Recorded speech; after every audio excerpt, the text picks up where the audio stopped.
I started Senior Moves and the Senior Move Partnership because way back when my parents who lived in the Midlands wanted to move home, and they wanted to come and live closer to me in Wokingham in Berkshire, and so I started all the process. But at that time I had a job, I had a dog and kids and husband, and it was a big deal. But it was so long ago that there was no other services available.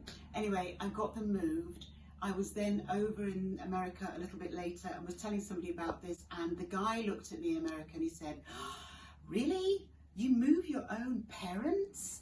And he said, "Oh, we use professionals for that." And I just thought, I want to do that, and I wish somebody had been there to support my parents. And so we just started the company literally within a year. And I trained in the States, and it's been going 12 years. You spend just 2 or 3 days in your house after we've had this conversation, and just be aware of everything you touch. So just be aware how often you go into a room, and when you're in that room, what do you actually use or touch. And everybody that we say this to just nods and comes back and says, "I know, I don't touch anything in that wardrobe, and we don't use that bed."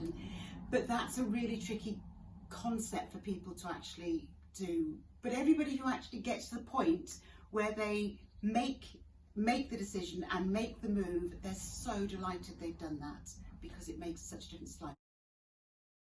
Well, I suppose it's the emotional aspect. I suppose it's the emotional aspect for clients, because sometimes if you're there on time, if you have grown a family there, the family quite often find it hard to part with the home, as well as the parents find it hard to part with the home. So sometimes there's a lot of emotion around it, and that's fine. That's exactly where we understand that. And I would feel the same if I had to leave my home.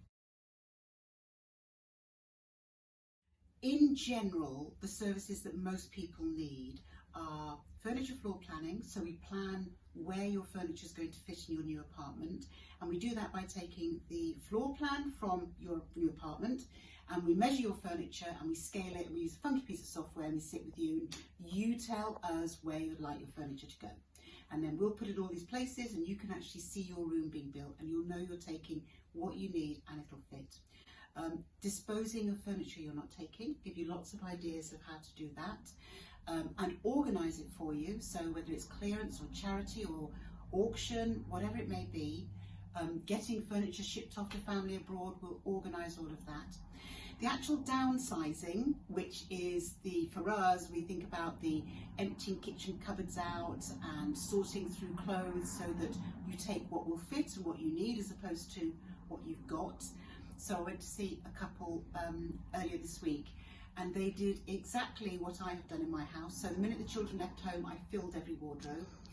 And they, of course, have done exactly the same, because everybody does it. And they were big golf players, and they both had a golf wardrobe. His golf wardrobe, her golf wardrobe. And in their golf wardrobes, they're like, "Where are we going to put this stuff?"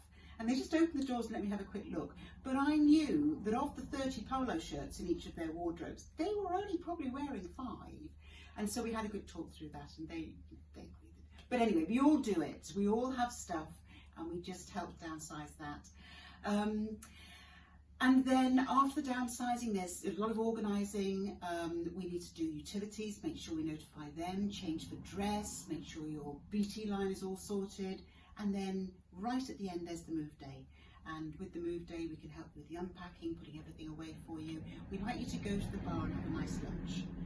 Let us do it, and when you come back, your bed will be made, the bathroom sorted, your clothes put away, and the kitchen sorted, and all the other boxes that you've got a lifetime to unpack will all be sorted and put aside for you.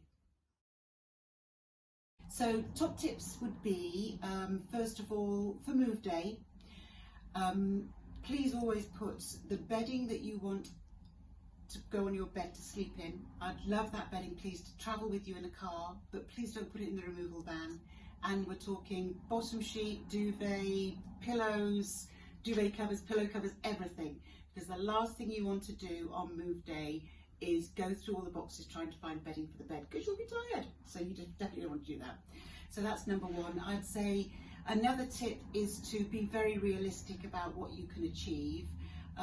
Take it slowly. So if you just said to yourself, "I'm just going to do a drawer a day in terms of sorting and tidying," that would be fantastic. You'll get through it. But if you say, "I'm going to do a room a day," you'll be fed up and exhausted, because you're making a lot of decisions. So 1 drawer a day would be great. And I guess my last top tip is to stay focused on why you're doing it, because you're going to go somewhere that's going to be amazing. You're going to have a fantastic life there, and sometimes it's easy in the middle of downsizing, which is exhausting and which can be emotional.